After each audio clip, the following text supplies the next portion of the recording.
Topic রয়েছে ক্লাইমেটোলজির class 3 3 number class. সেখানে insulation, heat budget, elements and factors of climate, যদিও প্রথম রয়েছে elements and factors of climate, সাথে জোড়া রয়েছে ইনসুলেশন। যেহেতু ইনসুলেশন পার্টটা জোড়া রয়েছে সেই হিসেবে আমাদেরকে এখানে পড়তে হবে ইনসুলেশনের সাথে সাথে হিট বাজেট, যদিও উল্লেখ করা না থাক হিট বাজেট থেকে প্রশ্ন এসছে।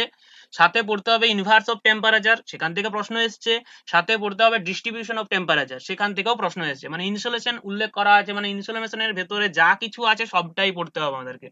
এখানে একটু বলে দিই, আমি একটা জিনিস স্কিপ করবো এখানে, সেটা হচ্ছে এলিমেন্টস অ্যান্ড ফ্যাক্টরস অফ ক্লাইমেটের মধ্যে যে রয়েছে হিউমিডিটি আমি এখন স্কিপ করবো। হিউমিডিটির জন্য আলাদা টপিক রয়েছে, একটা ক্লাস রয়েছে আলাদা, কারণ ওখানে ম্যাথ ওরিয়েন্টেড অনেক অঙ্ক রয়েছে, তো সেটার জন্য আমি আলাদা ক্লাসে করাবো। আজকের আলোচনায় তাহলে কি থাকবে? আজকের আলোচনার বিষয় থাকবে শুধুমাত্র প্রধান যে topic element and factors of climate, এটা ইনসুলেশন, সাথে হিডেনের মধ্যে থাকছে heat budget, distribution of temperature and isotherm, vertical distribution of temperature, lapse rate এর সমস্ত টাইপস গুলো, ইনভার্সন অফ টেম্পারেচার এর সমস্ত টাইপস গুলোর মধ্যে অনেকেই রয়েছে, অনেকগুলো জায়গাতে হয়তো আমরা শুধুমাত্র মুখস্থ করে গেছি, কনসেপ্ট হয়তো ক্লিয়ার হয়নি। আমি চেষ্টা করব কনসেপ্ট গুলো ক্লিয়ার করে দেওয়ার, যাতে উত্তরগুলো সহজেই আমরা করতে পারি। মুখস্থ নয়, কনসেপ্ট ক্লিয়ার করলে থাকলে উত্তরগুলো আমাদের হয়ে যাবে। তো যাই হোক, প্রথম যে জিনিসটা জানার আমাদের, যে পৃথিবীর সমস্ত শক্তির উৎস কি, সমস্ত যে শক্তি আছে সেই শক্তির উৎস কি? সূর্য, তাই তো? হ্যাঁ, সূর্য, সান, সোলার রেডিয়েশন, সূর্য থেকে আমাদের সমস্ত শক্তি আসে। তাহলে প্রথম যদি আমরা জানতে চাই, পৃথিবীর সমস্ত শক্তির উৎস হচ্ছে সূর্য। সূর্য যদি না থাকতো আমাদের পৃথিবীর এই তাপমাত্রার পরিবর্তন হতো না, বায়ু প্রবাহ হতো না, সমুদ্র স্রোত সৃষ্টি হতো না, এমনকি আমাদের জীব জগতই সৃষ্টি হতো না, আর আমাদেরকে ক্লাইমেটোলজি পড়তেও হতো না সূর্য যদি তাপমাত্রা না দিত। যাই হোক, এই সূর্য তাহলে শক্তি কোথা থেকে পায়? সূর্য নিজের শক্তি কোথা থেকে পায়? তারপরের অংশে জানতে হবে সূর্যের মধ্যে আণবিক বিস্ফোরণ ঘটে। হ্যাঁ, সূর্যের শক্তির উৎস হচ্ছে সূর্য নিজে। সূর্য নিজের শক্তি নিজে উৎপন্ন করে। তো সেই হিসেবে কিভাবে উৎপন্ন করে সূর্য? যেখানে লেখা রয়েছে সূর্যের শক্তির উৎস হচ্ছে সূর্য নিজেই। কিভাবে উৎপন্ন করে? পদ্ধতি হচ্ছে কি? হ্যাঁ, তাহলে সূর্য কিভাবে শক্তি উৎপন্ন করে? মাইক্রোফোনগুলো অফ রাখবেন, আমি জিজ্ঞেস করার সময় বলবেন, ঠিক আছে? তাহলে শোনা হবে ঠিকঠাক। নিউক্লিয় সংযোজন, আমাদের একটা জিনিস পড়তে হবে, সেটা হচ্ছে নিউক্লিয় সংযোজন, যে বলা হয় নিউক্লিয়ার ফিউশন আর একটা নিউক্লিয়ার ফিশন, দুটো জিনিস রয়েছে এখানে হয়, যেটা সেটা হচ্ছে নিউক্লিয়ার ফিউশন। ফিউশন অর্থাৎ কি? এখানে যে গ্যাস রয়েছে, প্রধানত হিলিয়াম এবং হাইড্রোজেন, দুটো গ্যাস রয়েছে, অত্যাধিক তাপমাত্রায় রয়েছে, এক্সেসিভ হিট রয়েছে। তো এই এক্সেসিভ হিট অবস্থায় যদি থাকে কোনো গ্যাস, সেটাকে বলা হয় একটা স্পেশাল নামে ডাকা হয়। কারণ জানা রয়েছে, অতি উষ্ণতায় যদি গ্যাস থাকে তাকে একটা স্পেশাল নামে ডাকা হয়। হ্যাঁ, প্লাজমা অবস্থা বলা হয়। তো আমরা যেরকম জানি কঠিন অবস্থা, গ্যাসীয় অবস্থা, তরল অবস্থা, যদি অনেক বেশি উষ্ণতা থাকে তখন সেটাকে বলা হয় প্লাজমা স্টেট বা প্লাজমা অবস্থা। তো খুবই উষ্ণ গ্যাসের যে অবস্থা তাকে বলা হয় প্লাজমা স্টেট বা প্লাজমা অবস্থা বলা হয়। কি হয় এখানে? খুবই উষ্ণ অবস্থায় হাইড্রোজেন রয়েছে, হিলিয়াম রয়েছে, অণু রয়েছে, এবং এরা কি করে? আয়ন বিচ্ছুরণ করে, এবং সেই আয়নগুলো পরস্পর যুক্ত হতে থাকে এবং অত্যাধিক তাপ উৎপন্ন করতে থাকে। ফলে এখানে তাপমাত্রা বাড়তেই থাকে, এবং এখানে শক্তির শেষ নেই, শক্তি আসছে, শক্তি উৎপন্ন হচ্ছে নিউক্লিয়ার সংযোজনের ফলে, এবং সেই শক্তি আমাদের পৃথিবী পাচ্ছে। এরপর যেটা জানতে হবে, যেটা সূর্যের গঠন কি রকমের। যেমন আমরা পৃথিবীর আভ্যন্তরীণ গঠন দেখেছি, সূর্যেরও সেরকম গঠন রয়েছে। সূর্যের গঠনকে দুটো ভাগে ভাগ করা যায়। একটা হচ্ছে সূর্যের আভ্যন্তরীণ গঠন, যেরকম আমরা পৃথিবীর ক্ষেত্রে পড়েছি, ভূত্বক, গুরুমণ্ডল, কেন্দ্রমণ্ডল, সেরকম সূর্যেরও একটা আভ্যন্তরীণ গঠন রয়েছে। আবার আমরা পৃথিবীর ক্ষেত্রে বায়ুমণ্ডলে যেমন পড়লাম স্তর বিন্যাস, যেটা অ্যাটমসফিয়ার, সূর্যেরও সেরকম একটা অ্যাটমসফিয়ার রয়েছে। তাহলে সূর্যের এরকম দুটো মেন যেটা রয়েছে, দুটো ভাগ, একটা হচ্ছে ইন্টেরিয়র গঠন, একটা হচ্ছে অ্যাটমসফিয়ারিক গঠন। তো দুটোই আমরা একটু দেখে নেব। ফার্স্ট যেটা রয়েছে ইন্টেরিয়র, সূর্যের ইন্টেরিয়রে কি কি রয়েছে, ভেতরে আভ্যন্তরীণ কি কি রয়েছে। ফার্স্ট সব থেকে ভেতরের অংশ, একেবারে যে এইখানের অংশ, কেন্দ্রের অংশ, সেটা কোর। সেটা আমরা পৃথিবীর ক্ষেত্রেও দেখেছি কোর, এখানেও কোর, যেখানে হয় নিউক্লিয়ার ফিউশন অর্থাৎ নিউক্লিয়ার সংযোজন যেখানে সংঘটিত হয়, একেবারে কোরে বা কেন্দ্রে। নেক্সট হচ্ছে কি, দ্বিতীয় যে স্তর, তারপরে রয়েছে রেডিয়েশন জোন। নিউক্লিয়ার সংযোজন হওয়ার পর সেখান থেকে রেডিয়েট করে তাপমাত্রা বা শক্তি বাইরের দিকে আসতে থাকে। পরের যে লাল অংশের রয়েছে সেটা হচ্ছে রেডিয়েট জোন বা রেডিয়েশন জোন। নেক্সট 3 নাম্বার যে রয়েছে কনভেকশন জোন, যেখানে কনভেকশন বা পরিচলন প্রক্রিয়া চলতে থাকে, তাপমাত্রা ধীরে ধীরে বাইরের দিকে বেরিয়ে আসতে থাকে। এরপর যেটা থাকছে অ্যাটমসফিয়ার। এখনো পর্যন্ত এই ইন্টেরিয়র স্ট্রাকচারের যে আমরা তিনটে ভাগ বললাম, এগুলো কিন্তু একটাও আমাদের ভিজিবল নয়, মানে এগুলো আমরা একটাও দেখতে পাবো না। নেক্সট রয়েছে অ্যাটমসফিয়ার। অ্যাটমসফিয়ারের যে প্রথম স্তর রয়েছে সেটা হচ্ছে ফটোস্ফিয়ার, যেখানে এনার্জি রিলিজ অ্যাট লাইট, এখান থেকে শক্তি কিন্তু তাপমাত্রা রূপে বিচ্ছুরিত হতে থাকে, এবং এটাই প্রথম স্তর, যেটা ভিজিবল লেয়ার, যেটা আমরা দেখতে পাই। নেক্সট পরে রয়েছে ক্রোমোস্ফিয়ার। ক্রোমোস্ফিয়ার অনেক জায়গায় দুটো ভাগ করা রয়েছে, inner chromosphere, outer chromosphere. Just chromosphere এখানে ক্রোমোস্ফিয়ার হিসাবে আমরা পড়বো, একটাই ভাগ করা রয়েছে। নেক্সট যেটা রয়েছে লাস্ট সবার শেষ বাইরের অংশ, যেখান থেকে তাপমাত্রা কি বলবো সেই বিচ্ছুরিত হয়ে থাকে, মানে উপরের ছবিটা যে দেখা যাচ্ছে যে বাইরের অংশগুলো যে বেরিয়ে রয়েছে বিচ্ছুরিত হয়ে হয়ে, এই অংশটা বাইরের এই অংশটা এটা হচ্ছে কি করোনা। এই করোনা এখানে হাইয়েস্ট টেম্পারেচার সব থেকে বেশি থাকে এখানে, যার তাপমাত্রা প্রায় 10 লাখ ডিগ্রি সেন্টিগ্রেড পর্যন্ত পৌঁছে যায়। ইনারের থেকেও বেশি তাপমাত্রা থাকে এখানে, প্রায় 10 লাখ ডিগ্রি সবার বাইরের অংশ। এটাকে কিন্তু খালি চোখে দেখা যায় না, এটা দেখার জন্য হয় করোনাগ্রাফ বা আমরা যে কোনো ব্ল্যাক যে পেপার গুলো হয়, কাগজগুলো হয়, বা সূর্যগ্রহণের সময় আমরা যেগুলো দিয়ে ইউজ করি কালো চশমা, এই ছাড়া দেখা যাবে না, খালি চোখে দেখা যায় না। নেক্সট রয়েছে এই সৌরশক্তি যে উৎপন্ন হলো বা সূর্য থেকে যে তাপমাত্রা শক্তি থাকছে, সেই শক্তি আমাদের পৃথিবীতে আসছে কিভাবে, কিভাবে পৌঁছাচ্ছে পৃথিবীতে। মেনলি পৌঁছাচ্ছে ইলেকট্রোম্যাগনেটিক রেডিয়েশন, যেটা ক্ষুদ্র তরঙ্গ রূপে, ক্ষুদ্র তরঙ্গ বৃহৎ তরঙ্গ আসছি পরের স্লাইডে রয়েছে, ক্ষুদ্র তরঙ্গ রূপে আমাদের পৃথিবীতে পৌঁছাচ্ছে। এই ইলেকট্রোম্যাগনেটিক রেডিয়েশনে দুটো থাকে রেডিয়েশন, একটা হচ্ছে ইলেকট্রিক ফিল্ড যেটা হচ্ছে উপরে নিচে মুভ করছে, এবং একটা ম্যাগনেটিক ফিল্ড যেটা সাইডে মুভ করছে। দুটো ফিল্ড থাকে, ওই জন্য একসঙ্গে জয়েন করে বলা হয় এটাকে ইলেকট্রোম্যাগনেটিক রেডিয়েশন, যেটা ক্ষুদ্র তরঙ্গ রূপে আসে। এরপর যেটা সব থেকে একটা আশ্চর্য বিষয় রয়েছে, যেটা সূর্য শক্তি কেন্দ্র থেকে বাইরের অংশে অর্থাৎ কেন্দ্রে উৎপন্ন হচ্ছে, সেখান থেকে করোনা পর্যন্ত এই ডিস্টেন্সটা পৌঁছাতে সময় নেয় প্রায় এই এত পরিমাণ বছর, 1.5 লাখ বছর, এত বছর সময় লাগে। আর বাইরের অংশ থেকে পৃথিবীতে আসতে কত সময় লাগে, করোনা থেকে আমাদের পৃথিবীতে আসতে সূর্য রশ্মি সময় লাগে কত, 8 minute 8 minute 20 second. 8 minute 20 second. তাহলে এখন কথা হচ্ছে করোনা থেকে আমাদের পৃথিবীতে আসতে সময় লাগছে 8 মিনিট 20 সেকেন্ড, সূর্য শক্তি কেন্দ্র থেকে কেন্দ্রের বাইরে আসতে এত সময় লাগছে কেন?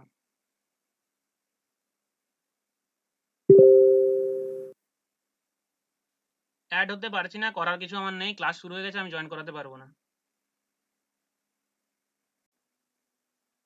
তো হচ্ছে কি আমাদের ছিলাম এখানে যে সূর্যের, শোনা যাচ্ছে কথা, শোনা যাচ্ছে আমার? হ্যাঁ ওকে। সূর্যের যে শোনা যাচ্ছে। কেন্দ্র থেকে বাইরের অংশে যে শক্তি সেটা আসতে এত সময় লাগছে কেন, এত সময় আসছে কেন, লাগছে কেন, কারণ কি?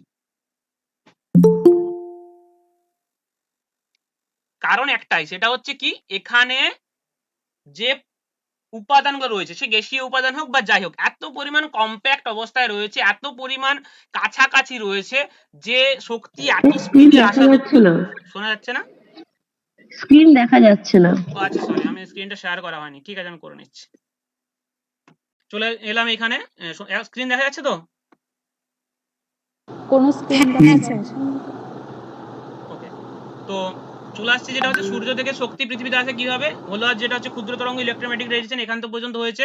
সময় লাগে বেশি, বললাম কেন সময় লাগে, যেটা হচ্ছে যে ওখানে পদার্থগুলো এত পরিমাণে কম্প্যাক্ট অবস্থায় রয়েছে, যেটা ভেদ করে আসা বা যেটাকে যার মাধ্যমে দিয়ে আসা এর পক্ষে অনেক সময় সাপেক্ষ হয়ে যায়, যে কারণে এটা আসতে অনেক বেশি সময় লাগে, অনেক কম্প্যাক্ট অবস্থায় রয়েছে গ্যাসীয় অবস্থা পদার্থগুলো।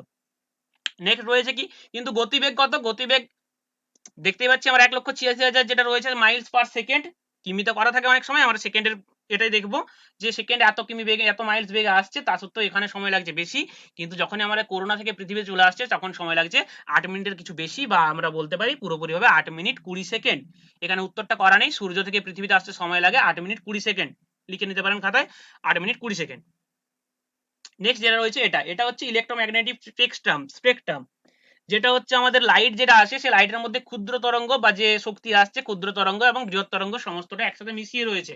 এখানে যেটা দেখতে পাচ্ছি আমরা প্রথম দিকের অংশগুলো যে তরঙ্গ ওয়েভ লেন্থ গুলো রয়েছে খুব ছোট ছোট রয়েছে, আমি আগের দিন একটা ওয়েভ লেন্থের জিনিস বুঝিয়েছিলাম, তো ওয়েভ লেন্থ গুলো এখানে ছোট ছোট, আস্তে আস্তে যখন আমরা এদিকে আসছি ওয়েভ লেন্থ গুলো আস্তে আস্তে বাড়ছে।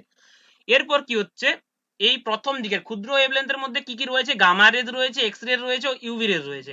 তারপর মাঝখানে এই যে কালার করা রয়েছে, এই অংশটাই শুধুমাত্র আমরা ভিজিবল, সূর্য থেকে যে রশ্মি আসে তার মধ্যে থেকে এইটুকু অংশ শুধুমাত্র ভিজিবল, যেটা আমরা বেনিয়া সহকলা বলি বা আমরা 7টা কালার বলি, যেটা হচ্ছে রামধনুর 7টা কালার বলি, সেই 7টা কালার এখানে আমরা ভিজিবল পাই।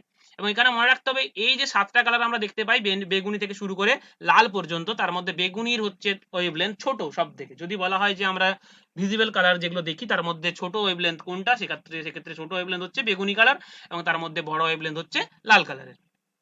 পরে রয়ে গেছে কি, পরে রয়েছে infrared, microwave, radio wave, TV wave রয়েছে, টেলিভিশন ওয়েভ এখানেই, এবং লাস্ট হচ্ছে লং রেডিও ওয়েভ। পরীক্ষাতে কি হয়, নেট পরীক্ষাতে এসেছে প্রশ্ন এখান থেকে যে এসেন্ডিং অর্ডারে সাজাতে দিয়েছিল, এবং এই রেস গুলো দিয়ে দিয়েছিল কোনটা আগে কোন ছোট, তার ছোট থেকে বড় হিসেবে সাজাতে দিয়েছিল। নেটে পরীক্ষায় প্রশ্ন ছিল রেস গুলোর মধ্যে এসেন্ডিং ডিসেন্ডিং দিকে সাজানো, এটা প্রশ্ন ছিল নেটে। দেখ আমরা একটু মনে রাখবো ছোট থেকে বড় দিকে, ছোট দিকে রয়েছে gamma rays, X rays, UV rays, তারপর ইনফ্রারেড, মাঝখানে ভিজিবল থাকছে মাইক্রোওয়েভ, টিভি রেডিও ওয়েভ বা টিভি ওয়েভ, এবং লাস্টে লং রেডিও ওয়েভ। এরপর এই যে অংশগুলো রয়েছে এগুলো কে কত পার্সেন্ট স্থান নিয়েছে সেটা একটু জেনে নিতে হবে। এখানে পার্সেন্টেজ ভিজিবল লাইট, যেটা ভিজিবল লাইট এটা 43%, 43% রয়েছে। নেক্সট যেটা রয়েছে আল্ট্রাভায়োলেট 7%, নিয়ার ইনফ্রারেড 49, এবং এক্স রেজ গামা রেজ এটা হচ্ছে 1%। এই পার্সেন্টেজগুলো একটু মনে রাখবো। ভিজিবল লাইট হচ্ছে 43, আল্ট্রাভায়োলেট 7%, মানে টোটালটা যদি আমরা 100% ধরি তাহলে সেক্ষেত্রে ভিজিবল লাইট হচ্ছে 43, আল্ট্রাভায়োলেট 7%, নিয়ার ইনফ্রারেড 49, এবং এক্স রেজ গামা রেজ হচ্ছে 1%। আর যেটা এখান থেকে আমরা মনে রাখবো সেটা হচ্ছে এই জায়গাটা, যে এদের ওয়েভ লেন্থটা কত রয়েছে, কত ন্যানোমিটারের মধ্যে রয়েছে। Red, orange, yellow, green, can এবং ব্লু, ভায়োলেট, যেটা আমাদের ভিভজিওর বলি বা বেনিয়া সহকলা বলি বাংলাতে, তাদের যে ওয়েভ লেন্থ গুলো, এই ওয়েভ লেন্থ গুলো একটু আমরা মনে রাখবো কোনটার ওয়েভ লেন্থ কত। আমি বললাম যে এখানের মধ্যে রেডের ওয়েভ লেন্থ রয়েছে বড়, এবং ভায়োলেটের যে ওয়েভ লেন্থ তারটা হচ্ছে সব থেকে ছোট আমাদের এই কালার গুলোর মধ্যে। তাই ওয়েভ লেন্থের যে ছকটা আমরা একটু মনে রাখবো। পরের অংশ, পরের যেটা রয়েছে ইনসোলেশন বা ইনকামিং সোলার রেডিয়েশন।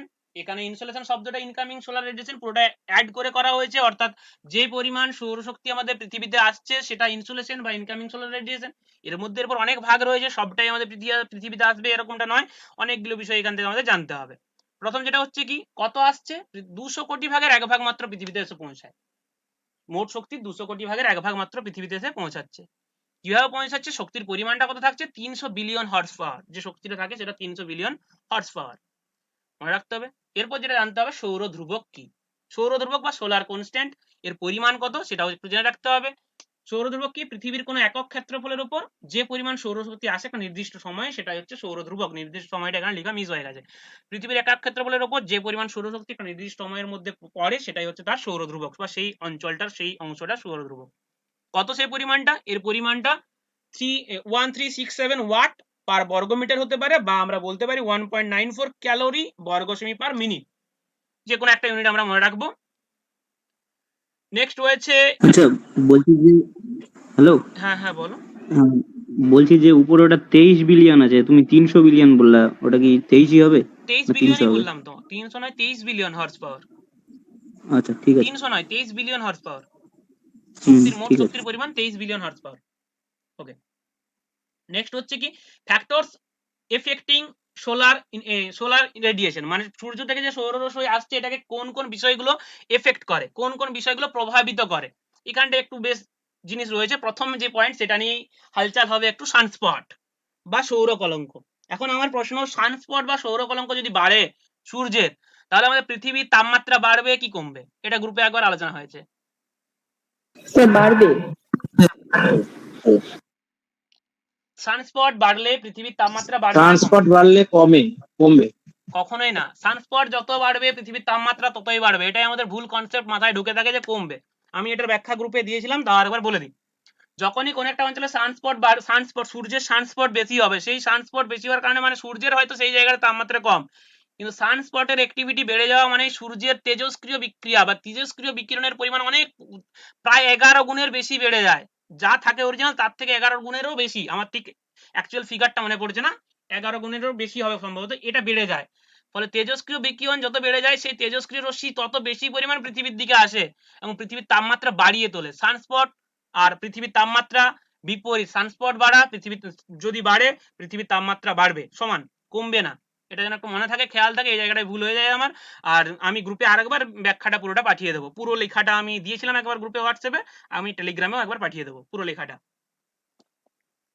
পুরো আচ্ছা সেখানে তাহলে এই যে স্তরে যেগুলো দেওয়া থাকে এক্সপ্লেনটা, যে সৌর কলঙ্ক বৃদ্ধির মাধ্যমে পৃথিবীর যে জলবায়ুর পরিবর্তনের যে ব্যাপারটা আছে আর কি, হ্যাঁ, এইচএস প্যাটার্ন, তাহলে সেইটার কি হিসাবে ব্যাখ্যাটা দেয়? জানি না, আমি সত্যি বলতে ওখানে কি দেয়, বাংলা বই বহু কিছু দেয়। এটা আমি যে জায়গা থেকে মানে কি বলবো, একদম ভালো জায়গা থেকে রেফারেন্স দেওয়া আছে, বেরিচোলের বই থেকে রেফারেন্স দেওয়া আছে, সাথে হচ্ছে বেরিচোলের যে ক্লাইমেটোলজির বই সেখান থেকে রেফারেন্স দেওয়া আছে। আমি পেজটা দরকার ক্রপ করে দিয়ে দেবো গ্রুপে, সেখানে পরিষ্কার লেখা ঠিক রয়েছে আছে, আমি এমনি কিউরিওসিটি অনুযায়ী জিজ্ঞাসা করছিলাম। হ্যাঁ, ম্যাক্সিমাম বাংলা বইগুলোতেই দেখেছি সৌর কলঙ্কের সাথে এই যে এটা পয়েন্ট করা আমি উল্লেখ করে। হ্যাঁ, এটা নিয়ে গ্রুপে আমাদের ডিসকাশন অনেকবার হয়েছে। আচ্ছা আচ্ছা প্রথম পর্যায়ে অ্যান্সার সবাই এটাই দিয়েছিল যে সানস্পট বেড়ে গেছে মানে পৃথিবীর তাপমাত্রা কমে যাবে, কিন্তু সেখানে স্পেশাল সাল উল্লেখ করে করে দেওয়া আছে, একটা সাল মনে হয় 1921 এর আগে পর্যন্ত, যখন সানস্পটের পরিমাণটা বেড়েছিল এবং পৃথিবীর তাপমাত্রাও বেড়েছিল সেই সময়। এবং তারপরের সময় এক সময় যেটা হচ্ছে সানস্পটের পরিমাণটা কমেছিল, সেই সময় তাপমাত্রা, আমার এই সময় যে অ্যাকচুয়াল সালগুলো এবং ফিগারগুলো মনে পড়ছে না, আমি গ্রুপে একবার পোস্ট করে দেবো পুরো লেখাটা। যাই হোক, নেক্সট হচ্ছে হ্যাঁ স্যার কার্তিকলাল মন্ডলের বইতে আছে যে সানস্পট বাড়লে টেম্পারেচার বাড়বে, স্পষ্ট দেওয়া আছে। সেই নেক্সট হচ্ছে কি, পরে যেটা রয়েছে তোমার হচ্ছে যে অনুসুর অপসুর যে অবস্থানটা রয়েছে, অ্যাপিলিয়ন আর পেরিহেলিয়ন। তো এইখানে অপসুর অনুসুর অবশ্যই আমাদের একটা ফ্যাক্টর ফেলে, যে একটা প্রভাব ফেলে তাপমাত্রার উপর। তো এখন প্রশ্ন হচ্ছে আমাদের, যেটা অপসুর হয় কোন তারিখে, তারিখটা কত? 4 জুলাই। 4 জুলাই। 4 জুলাই। হ্যাঁ, আর হচ্ছে অনুসুর হয় 3রা জানুয়ারি, তাই তো? তাহলে অনুসুর যখন 3রা জানুয়ারি বলছি, এই সময় নিশ্চয়ই পৃথিবী সূর্যের কাছে থাকে তো? হ্যাঁ, হ্যাঁ, তাহলে আমাদের সেই সময় আমাদের এখানে শীতকাল হয় কেন? 3রা জানুয়ারি শীতকাল হয় কারণ কেন? সেটা মেরুরেখার অবস্থানের জন্য আমরা মানে সূর্যের থেকে দূরে থাকি আর কি, হেলে থাকি। হ্যাঁ, মেরুর যে আমাদের 450 ডিগ্রি হেলে অবস্থান রয়েছে কোন, সেখানে আমি জাস্ট ছবি দিয়ে একটু বলে দিই, ছবিটা জাস্ট এখানে রয়েছে, বোঝাতে সুবিধা হবে। তো এখানে যেটা রয়েছে আমরা দেখতে পাচ্ছি যে এটা এইখানটাতে হচ্ছে 3রা জানুয়ারি, যেটা হচ্ছে আমরা অনুসুর অবস্থান, আমরা শীতকাল অনুভব করছি, এবং এটা হচ্ছে 4 জুলাই অপসুর অবস্থান। এখানে যে মেরু রেখা রয়েছে, আমাদের যে অক্ষ রয়েছে হেলে রয়েছে, এবং এই যে মানে উত্তরের পাটটা এই আমরা ক্ষেত্রে যেহেতু উত্তর, সূর্য থেকে পৃথিবীর দূরত্ব থেকেও হ্যাঁ মেরুরেখার অবস্থানের প্রভাবটা বেশি হয়। বেশি হয়ে গেছে। এই যে নর্থ পার্ট, আমরা যেহেতু উত্তরে থাকি, উত্তর গোলার্ধে থাকি, এই উত্তর গোলার্ধে কিন্তু সূর্যের কাছে থাকে না, সূর্যের তাপমাত্রা পায় না, পায় দক্ষিণ দিকটা বেশি পায়, তখন দক্ষিণ দিকে গোলার্ধে গ্রীষ্মকাল চলে। এই কারণেই আমাদের কাছে 3রা জানুয়ারি শীতকাল থাকে। অনেক সময় এই জায়গাটা অনেকে জিজ্ঞেস করে যে বিষয়টা কেন এরকম হয়ে যায়, আমাদের 3রা জানুয়ারি সূর্য তো কাছে থাকার কথা, তা সত্ত্বেও কেন এরকম ব্যাপারটা থাকে। যাই হোক, পরে রয়েছে rotation and tilt of the আর্থ, এটা পৃথিবীর আবর্তন এবং যে হেলে অবস্থান, সেটাও একটা প্রভাব ফেলে।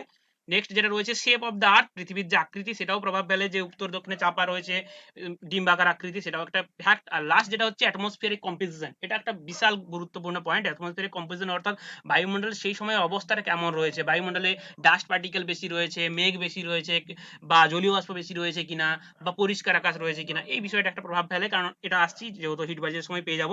নেক্সট যেটা রয়েছে ফরেস্ট কাভার, অঞ্চলটা জঙ্গল কতটা আবৃত, এটাও একটা প্রভাব ফেলে। আর যেটা আচ্ছা, জঙ্গল কাভার, যেখানে বন জঙ্গল বেশি থাকবে সেখানে স্বাভাবিকভাবেই ইনসোলেশনটা, তাপমাত্রা কিছুটা কম হবে, আর যেখানে জঙ্গল বনভূমি নেই একেবারেই, সেখানে অবশ্যই বেশি হবে। নেক্সট যেটা রয়েছে, এখানে কিছু প্রশ্ন আমি জুড়ে দিয়েছি, যেটাগুলো হচ্ছে প্রিভিয়াস ইয়ার নেট করেছে, সেই জায়গা থেকে জুড়ে দিয়েছি। Highest solar insolation previous year নেটে পড়েছে, অ্যান্সার ছিল সাব ট্রপিক্যাল রিজিয়ন। কেন ট্রপিক্যাল রিজিয়ন নয় কেন? হাইয়েস্ট সোলার ইনসোলেশন, সব থেকে বেশি সোলার ইনসোলেশন সাব ট্রপিক্যাল রিজিয়নে হয়, কেন ট্রপিক্যাল রিজিয়নে হয় না? ট্রপিক্যাল রিজিয়নে তো পুরো একদম 90 ডিগ্রি পুরো অ্যাঙ্গেল করে কিরণ দেয়, তাহলে সবচেয়ে বেশি ট্রপিক্যাল রিজিয়নে না হয়ে সাব ট্রপিক্যাল হলো কেন? কি কারণ? হয়তো সূর্যের আপাত গতির জন্য কি বেশি ট্রপিক্যাল রিজিয়নে বেশি সূর্যের অবস্থানটা থাকে, মানে দুই ক্রান্তীয় অঞ্চল মিলে। পরিমাণটাও তো বেশি। সব থেকে প্রধান যে কারণ হচ্ছে, একটা কথা হচ্ছে সাবট্রপিক্যাল ট্রপিক্যাল প্রায় সেম ধরা হয়, মোটামুটি কিরণ একইভাবে দেয়, খুব একটা হেরফের হয় না। কিন্তু ব্যাপার হচ্ছে ট্রপিক্যাল রিজিয়নে, নিরক্ষীয় অঞ্চলের সব থেকে যেটা প্রধান বিষয়, এখানে অত্যাধিক পরিমাণে জলভাগ রয়েছে, পরিচলন বৃষ্টিপাত প্রতিদিন হয়, বাতাসে যেটা হচ্ছে জলীয় বাষ্প অনেক বেশি পরিমাণে রয়েছে, ফলে তাপমাত্রা যেটা আসছে সরাসরি আসতে পারে না, অনেকটা বাধা দিয়ে দেয় জলীয় বাষ্প, যে কারণে কি হয়, নিরক্ষীয় অঞ্চলের তুলনায় কিছুটা এগিয়ে থাকে সাবট্রপিক্যাল রিজিয়ন, যে কারণে হাইয়েস্ট সোলার ইনসোলেশন হয় সাবট্রপিক্যাল রিজিয়নে। এটাই তার মূল কারণ। সাবট্রপিক্যাল বলতে তো উপক্রান্তীয় নাকি? হ্যাঁ, উপক্রান্তীয় অবশ্যই।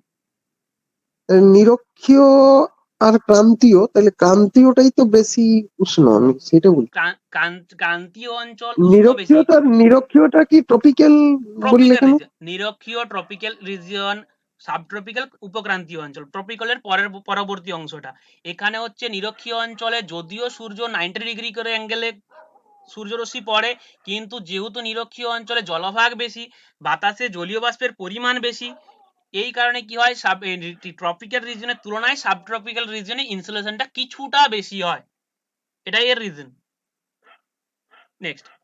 নেক্সট রয়েছে কি, which the following pairs of country receive maximum insolation, কোন দুটো দেশ রয়েছে যেগুলো সব থেকে বেশি ইনসুলেশন পায়? এটাও নেটের পরীক্ষার প্রশ্ন, প্রিভিয়াস ইয়ার প্রশ্ন। সেখানে অ্যান্সার হবে ইয়েমেন এবং সোমালিয়া, এই দুটো দেশ সব থেকে বেশি ইনসুলেশন পায়। জাস্ট প্রশ্নগুলো তুলে দিয়েছি আমি একটু জেনে রাখার জন্য। নেক্সট যেটা arrange the solar spectrum ascending order, যেটা বললাম যে অ্যাসেন্ডিং অর্ডারে সাজাতে পড়ে X rays, UV rays, microwave এবং টেলিভিশন ওয়েভ, পরপর ছিল 4টা। পরে যে অংশ রয়েছে total annual insulation greatest at equator, যদি বাৎসরিক বা বার্ষিক টোটাল অ্যানুয়াল ইনসুলেশন ধরা হয় সেক্ষেত্রে কিন্তু এগিয়ে যায় ইকুয়েটরিয়াল এরিয়া। নেক্সট রয়েছে the highest temperature recorded at 2 PM, 2 PM, এটা মনে রাখতে হবে। সবথেকে দিনের মধ্যে সবথেকে বেশি তাপমাত্রা পরিমাপ করা হয় দুপুর 2টোর সময়, তাহলে সবথেকে কমটা কখন পরিমাপ করা হয়? সবথেকে কম তাপমাত্রা কখন পরিমাপ? হ্যাঁ, সবথেকে কম তাপমাত্রা পরিমাপ করা হয় 4 AM to 5 AM এর মধ্যবর্তী সময়, 4টা থেকে 5টার মধ্যে। নেক্সট যেটা রয়েছে কি highest annual temperature range found in mid Latitude continental centre, যেটা সবথেকে উষ্ণতার বেশি প্রসর লক্ষ্য করা যাবে মধ্যকাংশীয় মহাদেশের মধ্যভাগে, সেন্টারে। এটাও ছিল নেটের প্রশ্ন। আর লাস্ট যেটা সবথেকে গুরুত্বপূর্ণ প্রশ্ন, যেটা আমরা 5 ডিগ্রি নর্থ বলে দিই, 10 ডিগ্রি নর্থ হবে, যেটা হচ্ছে the position of the thermal Ecuador is normally located in 10 degree north, অর্থাৎ যেটা হিট ইকুয়েটর আমরা বলি, থার্মাল ইকুয়েটর বলি, সেটা 10 ডিগ্রি নর্থ নরমালি তার লোকেশন। ছবি আছে পরেরটাতে, আরো ক্লিয়ার হয়ে যাবে। নেক্সট রয়েছে কি ভূপৃষ্ঠের বিভিন্ন বস্তুর প্রতিফলনতার হার, যে পরিমাণ সূর্যরশ্মি আসে সেটা এরপর প্রতিফলিত কিভাবে হবে। যদি কোনো একটা ব্ল্যাক বস্তু হয় পুরোপুরি কালো, 100% কালো, সে পুরোপুরি 100% শক্তিকেই সূর্য রশ্মিকে আমরা শোষণ করে নেবে, 1% জিরো মানে রেডিয়েট করবে না, 0% রেডিয়েট হবে, সেখানে প্রতিফলন হবে সেখানে 0%। আবার যদি একটা পুরো 100% সাদা কোনো বস্তু হয়, সে 100%ই রিফ্লেক্ট করে দেবে, সে কোনো পার্সেন্টই ধরে রাখবে না, সেক্ষেত্রে প্রতিফলন তার হয়ে যাবে 100%। তো দেখে নেওয়া যাক কোন বস্তুটা কতটা পরিমাণ প্রতিফলিত করে তাপমাত্রাকে। তো দেখা যাচ্ছে বস্তু নতুন বরফ, সদ্য পতিত নতুন বরফ, সেখানে 80 থেকে 90%, কিছু কিছু জায়গাতে 80 থেকে 99% দেওয়া আছে যেটা রিফ্লেক্ট করে দেয়। পুরাতন বরফ, সেখানে যদিও কিছু পরিমাণে আবর্জনা মিশে থাকে, সেই ধরনের বরফে 50 থেকে 70% রিফ্লেক্ট হয়ে যায়। বালি থেকে 30 থেকে 40% রিফ্লেক্ট হয়। পর্ণমোচী বনভূমি থেকে 15 থেকে 18% রিফ্লেক্ট হচ্ছে। চিরহরিৎ থেকে 7 থেকে 15, তৃণভূমি থেকে 18 থেকে 25, উন্মুক্ত ভূমি থেকে 7 থেকে 20 এবং জলভাগ থেকে 5 থেকে 40% রিফ্লেক্ট হয়ে যায়, বায়ুমণ্ডল থেকে 31%। এই রিফ্লেক্টেড যেগুলো মেন, আমরা যে নতুন বরফ, বালি, চিরহরিৎ এবং পর্ণমোচী, এই কয়েকটা জায়গা আমাদের একটু মনে রাখতে হবে, মাঝে মাঝে এই জায়গা থেকে প্রশ্ন এসেছে। নেক্সট যেটা রয়েছে হিট বাজেট, এটা আমাদের পড়তে হবে খুব বেশি ভাবে, যে একদম পুরো ডিটেলস যেরকম ভাবে নোটস আকারে পড়েছি মুখস্থ করেছি এভাবে দরকার নেই, শুধু আমাদের মেন মেন কনসেপ্ট গুলো মাথায় ঢুকলেই হলো, সেই জায়গাগুলো শুধু ক্লিয়ার করব। Heat budget, heating and cooling process of atmosphere. প্রথম জানতে হবে আমাদের যে বায়ুমণ্ডল উষ্ণ হয় কিভাবে, শীতল হয় কিভাবে, তারপর আমরা না হয় হিট বাজেটে যাব। উষ্ণ হয় কিভাবে, প্রথম হচ্ছে কন্ডাকশন। কন্ডাকশন মিন্স কন্টাক্ট, অর্থাৎ কোনো একটা বস্তুর সঙ্গে একটা বস্তু কন্টাক্টে থাকবে, সংযোগে থাকবে, তখন বেশি উষ্ণ বস্তু থেকে কম উষ্ণ বস্তুর দিকে তাপমাত্রা ছড়িয়ে যাবে, এটাই হচ্ছে কন্ডাকশন বা কন্টাক্ট। নেক্সট এটা রয়েছে কি কনভেকশন। কনভেকশন হচ্ছে এটার মানে হচ্ছে হট এয়ার রাইজ ভার্টিক্যালি, উষ্ণ বাতাস হালকা হবে এবং উপরের দিকে উলম্বভাবে উঠে যাবে, এটাই হচ্ছে কনভেকশন, ফলে উপরের বাতাসটা আস্তে আস্তে উষ্ণ হবে। নেক্সট যেটা রয়েছে অ্যাডভেকশন। অ্যাডভেকশন হচ্ছে হরাইজন্টালি এয়ার মুভমেন্ট, এটা কিন্তু উলম্বভাবে হবে না, যখন হরাইজন্টালি এয়ার মুভমেন্ট ঘটবে সেটা হচ্ছে অ্যাডভেকশন প্রক্রিয়া। তো এই মূলত তিনটে প্রক্রিয়ার মাধ্যমে বায়ুমণ্ডল উষ্ণ হয় এবং শীতল হয়। Heating and cooling process of atmosphere তিনটে রয়েছে, কন্ডাকশন, কনভেকশন এবং অ্যাডভেকশন। নেক্সট রয়েছে কি এরপরে চলে আসে যে বাতাস থেকে আমাদের সূর্য থেকে যে তাপমাত্রা আসছে তার মধ্যে কিছু পরিমাণ অ্যালবেডো রয়েছে, কিছু পরিমাণ রয়েছে আমাদের কার্যকরী সোলার রেডিয়েশন। তো এখানে অ্যালবেডোর পরিমাণ কত, 35% দিয়েছে, কিছু জায়গায় 34 থাকে, 34, এবং যদি 34 থাকে তাহলে সেখানে 36, সেখানে 35 থাকলে সেখানে 65। এই জায়গাটা আমাদের একটু দেখে নিতে হবে, বিভিন্ন জায়গায় এটা বিভিন্ন ভাবে দিয়েছে, বিভিন্ন বইতে বিভিন্ন ভাবে দিয়েছে। এনসিইআরটির বইয়ে 35 65 দিয়েছে, আবার আইসি যেটা হচ্ছে সিবিসিএস এর বোর্ডের যেটা রয়েছে আইসিএসসি বোর্ডের বোর্ড, সেখানে আবার 34 66 দিয়েছে। তো এটা আমাদের একটু খেয়াল রাখতে হবে, অপশন অনুসারে করতে হবে, করার কিছু নেই।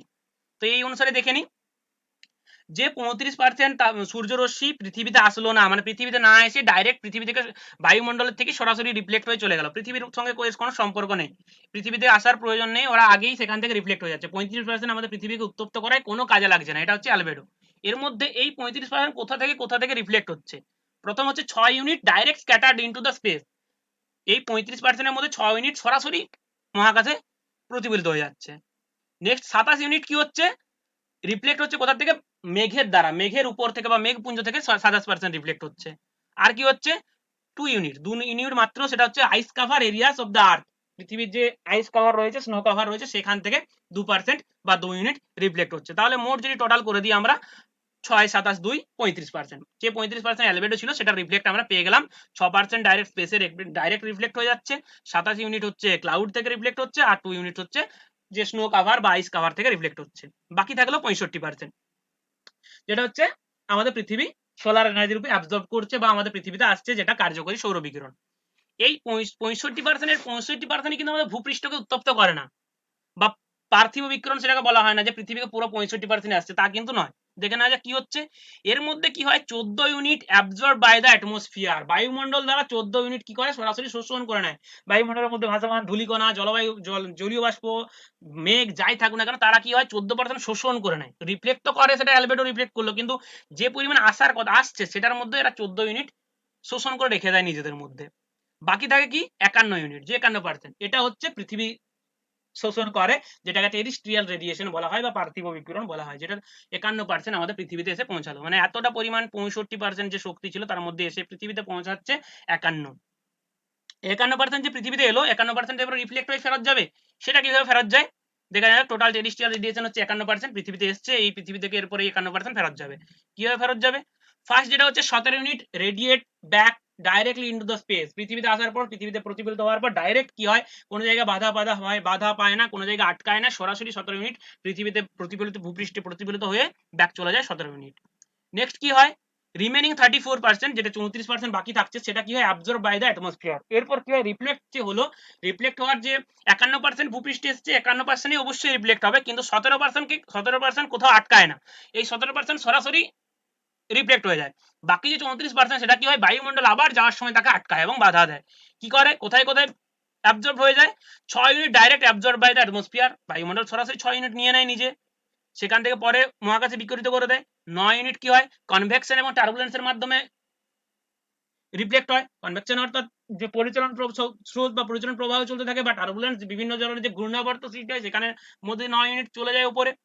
নেক্সট হচ্ছে আর 19 unit through the latent heat, যেটা হচ্ছে আমাদের লিন তাপ রূপে 19 ইউনিট ব্যাক হয়। তাহলে আমাদের এখানে যে হিসেব ছিল 51 যে এসেছিল, 51 যে টেরিস্ট্রিয়াল রেডিয়েশন ছিল, সেই টেরিস্ট্রিয়াল রেডিয়েশনে 51 ইউনিট এভাবে রিফ্লেক্ট হলো। এরপর যেটা হলো, এখানে একটা জিনিস বলার রয়েছে, যে আমাদের পৃথিবীতে যে পরিমাণ শক্তি এলো, সেই পরিমাণ শক্তি আমরা দেখলাম যে রিফ্লেক্ট হয়ে যাচ্ছে, এটা হচ্ছে বায়ুমণ্ডলীয় হিসাব, কিন্তু আমাদের বায়ুমণ্ডল তো সব জায়গায় সমান শক্তি পায় না। আমাদের মেরু অঞ্চলে ধরাই না এত সারাদিন ধরে 6 মাস রাত্রি থাকে, তখন সূর্যরশ্মি কোথায় থাকে, আর নিরক্ষীয় অঞ্চলে সারাক্ষণই 90 ডিগ্রি করে কিরণ দিচ্ছে, সূর্যরশ্মি পাচ্ছে। তাহলে পৃথিবীর সব জায়গায় সব সময় নিশ্চয়ই এই একই পরিমাণ শক্তি পায় না। তাহলে নিরক্ষীয় অঞ্চলে নিশ্চয়ই অনেক বেশি পরিমাণ, নিরক্ষীয় অঞ্চল বলছি, মেরু অঞ্চলে অনেক বেশি পরিমাণে রেডিয়েট হওয়ার কথা। তো তাহলে মেরু অঞ্চলে রেডিয়েট যদি হতেই থাকে সারা 6 মাস ধরে, তাহলে সেখানে তো তাপমাত্রা আস্তে আস্তে কমতেই থাকতো, মানে একটা কনস্ট্যান্ট যে রয়েছে সেরকম ভাবে থেকে যেত না, আস্তে আস্তে তাপমাত্রা আরো কমতো কমেই যেত। আবার নিরক্ষীয় অঞ্চলে যেহেতু বেশি পরিমাণে তাপমাত্রা আছে, সাবট্রপিক্যাল অঞ্চলে, হ্যালো,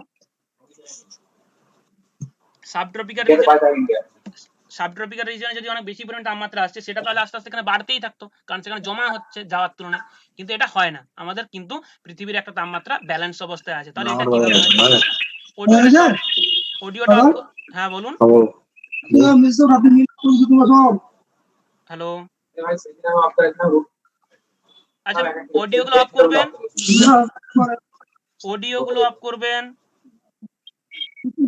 আরে 3 জনা ছিলাম, আমি মানিস আর এই বলছি অডিওগুলো অফ করবেন, যদি কিছু বলার থেকে বলুন, নাহলে অডিওগুলো অফ করবেন।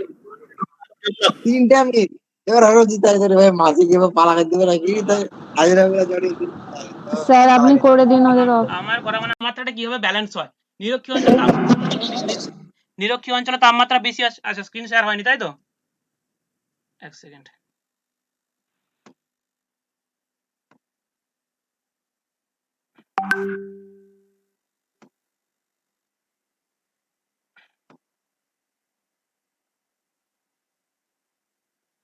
কিভাবে ব্যালেন্স হয়, যে নিরক্ষীয় অঞ্চলে তাপমাত্রা বেশি আসছে, মেরু অঞ্চলে তাপমাত্রা কম আসছে, তাহলে সেই তাপমাত্রাগুলো কি করে ব্যালেন্স হয়, এই তাপমাত্রাগুলো কি হয়, হরাইজন্টালি প্রবাহী হয়, বা আমাদের হরাইজন্টালি মুভমেন্ট করে। কিভাবে হয়, হয় বায়ু প্রবাহ, এয়ার যে ব্লো করে তার মাধ্যমে, আর হচ্ছে ওশেন কারেন্ট, এই দুটো হচ্ছে মেন এজেন্ট রূপে কাজ করে। আছে পরের স্লাইডে এক একে আসছি। তো এরপর যেটা রয়েছে distribution of temperature and isotherm. এটা আগে জানতে হবে কিভাবে তাপমাত্রাটা ভেতরে আমাদের আইসোথার্মের মাধ্যমে আমরা উপস্থাপন করি, কিন্তু কিভাবে ডিস্ট্রিবিউশন হয় এটা একটু দেখতে হবে। এটা প্রথম হচ্ছে the temperature of air at any place is influenced by, কোন একটা অঞ্চলের তাপমাত্রা বায়ুমণ্ডলের কোন কোন বিষয়গুলো দ্বারা ইনফ্লুয়েন্স হবে বা প্রভাবিত। প্রথম যেটা রয়েছে দ্য ল্যাটিটিউড অফ প্লেস, সবার জানা জিনিস কোন একটা অঞ্চলের অক্ষাংশ সেখানকার তাপমাত্রাকে একটা বিরাট প্রভাব ফেলে, কারণ যত আমরা দেখি নিরক্ষীয় অঞ্চলের কাছাকাছি অঞ্চল হবে সেখানে সূর্যরশ্মি লম্বভাবে কিরণ দেবে, যত মেরুর দিকে যাব তির্যকভাবে কিরণ দেবে। অবশ্যই লম্বভাবে কিরণ শক্তির তাপমাত্রাটা বেশি থাকে, তির্যকভাবে কম থাকে, বেশি এরিয়ার মধ্যে পড়ে। নেক্সট যেটা রয়েছে the altitude of the place, সেখানকার কোন একটা স্থানের উচ্চতা হাইট তাপমাত্রাকে ভ্যারি করে। আমরা উঁচু স্থানে দেখেছি তাপমাত্রা কম থাকে, নিচু স্থানে তাপমাত্রা বেশি থাকে। কেন থাকে আসছি পরে, আছে ইনভার্সেন্সের সময়। নেক্সট হচ্ছে ডিস্টেন্স ফ্রম দ্য সি, সমুদ্র থেকে যত দূরবর্তী অঞ্চলে হবে সেখানে তাপমাত্রা চরম ভাবাপন্ন হবে, আর সমুদ্রের কাছাকাছি হলে সেখানে তাপমাত্রা সমভাবাপন্ন হবে। তো স্বাভাবিক, আমাদের এই ইনফ্লুয়েন্স গুলো জানা জিনিস অনেকটাই। আর রয়েছে উইন্ড এন্ড ওশেন কারেন্টস, এটাও প্রভাব ফেলে। যদি কোনো জায়গার উষ্ণ লোকাল উইন্ড প্রবাহিত হয় সেখানে তাপমাত্রা বেড়ে যাবে, কোনো জায়গায় উষ্ণ সমুদ্র স্রোত প্রবাহিত হয় সেখানে তাপমাত্রা বেড়ে যাবে, উল্টোটা হলে উল্টো হবে। লোকাল অ্যাসপেক্ট কি কি থাকতে পারে? হতে পারে সেখানকার ভেজিটেশন, হতে পারে সেখানকার সয়েল কাভার, সয়েল যে রয়েছে সেই সয়েল বেশি পরিমাণ তাপমাত্রা গ্রহণ করছে আবার রিফ্লেক্ট করছে, হয়তো বালি জায়গা সেখানে বেশি তাপমাত্রা রিফ্লেক্ট করে দিচ্ছে, কোনো একটা ব্ল্যাক সয়েল রয়েছে সেখানে তাপমাত্রা বেশি শোষণ করে রেখে দিচ্ছে, এটা হতে পারে। আর লোকাল উইন্ডও একটা প্রভাব ফেলে কোনো একটা অঞ্চলের তাপমাত্রার উপর। এরপর যেটা রয়েছে ডিস্ট্রিবিউশন অফ টেম্পারেচার, এটা ভালো করে আমাদের একটু দেখে নিতে হবে, ভালো করে বুঝে নিতে হবে। দুটো ভাগ রয়েছে, একটা স্প্যাশিয়াল ডিস্ট্রিবিউশন, স্প্যাশিয়াল মিন স্পেস, স্থান, স্থান ভিত্তিকে যে আমাদের টেম্পারেচারের যে উষ্ণতার বন্টন হবে সেটা। আর রয়েছে টেম্পোরাল, টেম্পোরাল অর্থাৎ টাইম, টাইম ভ্যারি করে আমাদের হতে পারে দিনের দুপুরবেলা তাপমাত্রা একরকম, রাত্রেবেলা তাপমাত্রা আরেক রকমের হতে পারে। একটা সিজন দিয়ে দিল, জানুয়ারিতে তাপমাত্রা একরকম, জুলাই তাপমাত্রা আরেক রকমের, এটা হচ্ছে টেম্পোরাল। আর স্পেশিয়াল মিনস স্থান, স্থান ভেদে যেটা হবে। এরপর যেটা রয়েছে স্পেশিয়াল ডিস্ট্রিবিউশন, যেটা স্পেশিয়াল ডিস্ট্রিবিউশনের ভাগ রয়েছে দুটো, একটা হচ্ছে হরাইজন্টাল বা ল্যাটিটিউড ডিস্ট্রিবিউশন রয়েছে, একটা হচ্ছে ভার্টিক্যাল ডিস্ট্রিবিউশন। দুটো ভাগে ভাগ করা যায়, একটা হরাইজন্টাল ডিস্ট্রিবিউশন যেটা আমরা অনুভূমিকভাবে বন্টনটা দেখবো, আর ভার্টিক্যাল হচ্ছে উপরে উপর নিচে দেখবো। দুটো ভাগই রয়েছে ডিটেলসে। তো এখানে একটা জিনিস শর্ট প্রশ্নে আসে, যে শর্ট প্রশ্নের জন্য আসে, নেটেও এসছে 40 degree north two 40 degree east, এই যেটা সাউথ, এটা হচ্ছে সারপ্লাস এরিয়া। সারপ্লাস মিনস এখানকার তাপমাত্রা বেশি থাকে, এখানকার তাপমাত্রা যেটা হচ্ছে বেশি, এই অঞ্চলটা ডিস্ট্রিবিউশন যেটা বলি হরাইজন্টাল ডিস্ট্রিবিউশনের ক্ষেত্রে এই এরিয়ার মধ্যে তাপমাত্রাটা একটু বেশি থাকে। আর যেটা রয়েছে পোলার, যেটা পোলার এরিয়াতে ডিফিসিট এরিয়া থাকে, যেটা আমি বলছিলাম আগের স্লাইডের সময়, যে এই এলাকাটাতে যেটা 40 ডিগ্রি নর্থ টু 40 ডিগ্রি এসে তাপমাত্রা বেশি হয়, আবার পোলার এরিয়াতে তাপমাত্রা কম হয়। তাহলে এইরকম ভাবে যদি চলতে থাকতো তাহলে তো পোলার এরিয়া দীর্ঘদিন ধরে শীতল হতেই থাকতো, আবার সারপ্লাস এরিয়া যেটা পাচ্ছে আমরা প্রতিদিন তাপমাত্রা বেশি পাচ্ছে, সেই এলাকাটা তাপমাত্রা বেশি পেতে পেতে এক সময় তো অনেক বেশি উষ্ণতা হয়ে যেত। এরকম একইভাবে একই রকম থাকতো না, তাহলে পৃথিবীর ব্যালেন্স বিগড়ে যেত। কিন্তু এরকম হয় না, কারণ কি হচ্ছে আমাদের হরাইজন্টাল আর ভার্টিক্যালে তাপমাত্রা মুভ করে, হরাইজন্টাল বিশেষ করে মুভ করে, সেই কারণে এই তাপমাত্রাটা ব্যালেন্স হয়ে যায়, আছে পরে। আর যেটা হচ্ছে হাইয়েস্ট হিট ট্রান্সফার, কোনখানে সব থেকে বেশি হিট ট্রান্সফার করতে হয়, সেটা মিড ল্যাটিটিউড 30 টু 50 এর মধ্যে সব থেকে বেশি হিট ট্রান্সফার হয়, এখানে হিট পোলারের দিকে যায়। যেটা হচ্ছে কি মাধ্যমে যায়, কে নিয়ে যাবে, নিয়ে যাওয়ার এজেন্ট হচ্ছে দুটো মেনলি, একটা হচ্ছে ওশিয়ান কারেন্টস এবং একটা হচ্ছে উইন্ড। এই দুটো বিষয় আমাদের যে পৃথিবীর মধ্যে তাপমাত্রাটাকে ব্যালেন্স করতে সাহায্য করে। এরপর হচ্ছে আইসোথার্ম, আইসোথার্ম জিনিসটা কি একটু জেনে নিই, যে সেম টেম্পারেচার লাইন, যেখানে সমান উষ্ণতাযুক্ত স্থানগুলোকে আমরা কাল্পনিকভাবে ম্যাপে দেখাই, সেটা হচ্ছে আইসোথার্ম। যেটা মনে রাখতে হবে, তাপমাত্রা যা থাকে সেটাকেই ডাইরেক্ট রিপ্রেজেন্ট করে দেওয়া হয় না, সেই তাপমাত্রাকে রিডিউস করা হয় সি লেভেলের তাপমাত্রায়, অর্থাৎ সমুদ্র সমতলের উচ্চতায় নিয়ে এসে সেই তাপমাত্রাটা কত হবে সেই তাপমাত্রায় রিডিউস করার পরই সেটাকে ম্যাপে রিপ্রেজেন্ট করা হয়। ক্যারেক্টারিস্টিক কি রয়েছে, বৈশিষ্ট্য কি রয়েছে, বৈশিষ্ট্য রয়েছে ইস্ট ওয়েস্ট, রেখাগুলো থাকে ইস্ট ওয়েস্টে মুভ করে, কখনোই থাকে উত্তর দক্ষিণে থাকে না। ওকে, নেক্সট হচ্ছে কি হোয়ার ল্যান্ড এন্ড ওয়াটার মিট, যেখানে স্থলভাগ জলভাগ মিট করে সেখানে আইসোথার্ম গুলো হঠাৎ করে বেঁকে যায়, সাডেন ব্যান্ড দেখা যায়, বাঁক দেখা যায়, যেখানে জলভাগ স্থলভাগ মিট করে সেই জায়গাতে আইসোথার্মের মধ্যে বা এই যে সমোষণ রেখার মধ্যে বাঁক দেখা যায়। আর কি দেখা যায়, ক্লোজ স্পেসিং, যদি খুব কাছে কাছে থাকে তাহলে বুঝতে হবে এখানে র্যাপিড টেম্পারেচার চেঞ্জ হচ্ছে, খুব দ্রুত তাপমাত্রার পরিবর্তন ঘটছে। আর যদি অনেক দূরে দূরে থাকে আইসোথার্ম গুলো, তাহলে সেক্ষেত্রে আমাদের বুঝতে হবে স্লোলি চেঞ্জ হচ্ছে টেম্পারেচার, এখানে তাপমাত্রার খুব একটা পরিবর্তন হচ্ছে না, এটা আমাদের এখান থেকে বুঝতে হবে।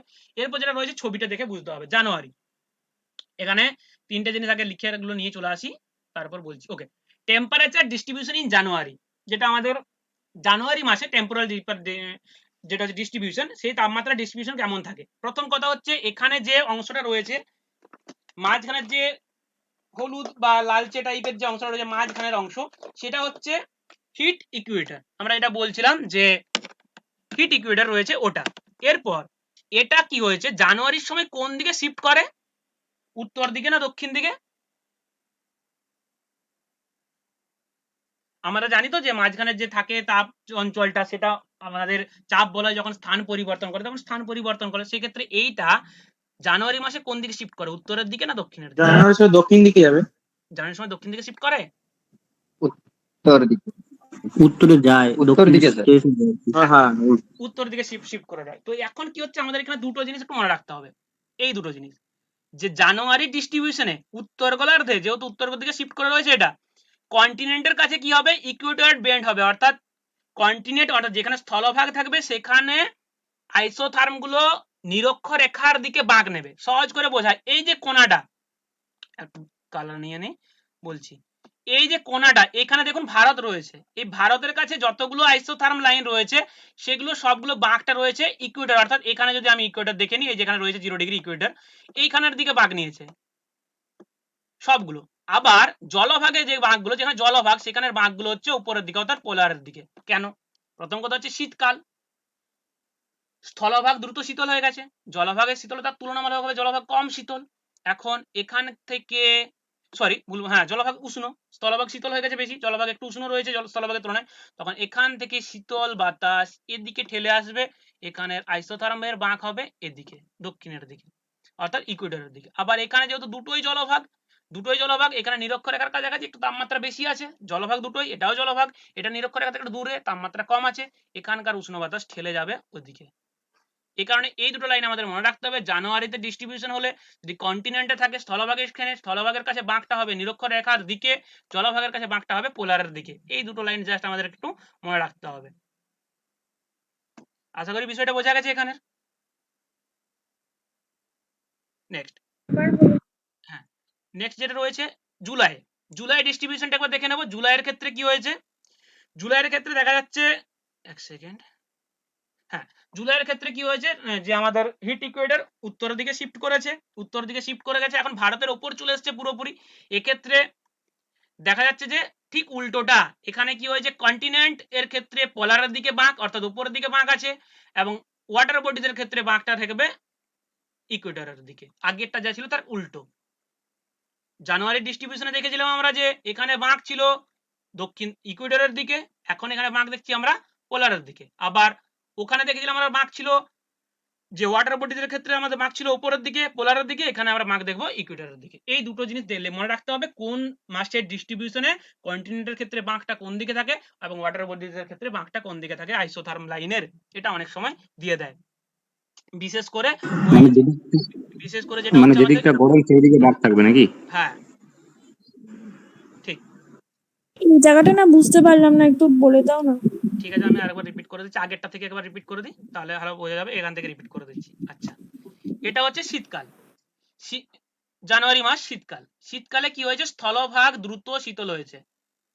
স্থলভাগ দ্রুত শীতল হয়, দ্রুত তাপ গ্রহণ করে, দ্রুত তাপ বিকিরণ করে, জানা জিনিস আমাদের। জলভাগ ধীরে ধীরে তাপ গ্রহণ করে, ধীরে ধীরে তাপ বিকিরণ করে। জলভাগ তখনও কিন্তু তাপ বেশি রয়েছে স্থলভাগের তুলনায়, জলভাগের তাপমাত্রা স্থলভাগের তুলনায় বেশি রয়েছে, সেই কারণে উষ্ণ বাতাস জলভাগ থেকে স্থলভাগের দিকে একটু ব্লো করে, একটু বেশি প্রবাহিত হয়, যে কারণে আইসোথার্ম লাইন। আমি এটা কি উত্তর গোলার্ধের সাপেক্ষে হ্যাঁ, বলছেন? উত্তর গোলার্ধ পুরোটাই উত্তর গোলার্ধ, কারণ নিরক্ষরেখা এখানে রয়েছে, এ তো নিরক্ষরেখা এখানে রয়েছে, পুরোটাই উত্তর গোলার্ধে বলছি আমি। দুটো যে ছবি রয়েছে দুটোই উত্তর গোলার্ধের সাপেক্ষে। এক্ষেত্রে তাপমাত্রা কি হয়, যেহেতু জলভাগে বেশি, বাতাস একটু উষ্ণ থাকে, এদিকে একটু ঠেলে রাখে, অর্থাৎ এই জন্য এখানের বাঁকগুলো হয় স্থলভাগের ক্ষেত্রে জানুয়ারি মাসে বাঁকটা থাকবে ইকুয়েটরের দিকে, নিরক্ষরেখার দিকে, আর জলভাগের বাঁকটা থাকবে পোলারের দিকে, কারণ জলভাগ পুরোটাই জলভাগ, যেহেতু এটা নিরক্ষরেখার সামনে, তাই এই জায়গাটা একটু বেশি উষ্ণ হবে, এটা নিরক্ষরেখা থেকে দূর, এই জায়গাটা একটু কম উষ্ণ হবে, তাই এই দিক থেকে তখন বাঁকটা হবে এই দিকে। আশা করি বোঝা গেছে বিষয়টা।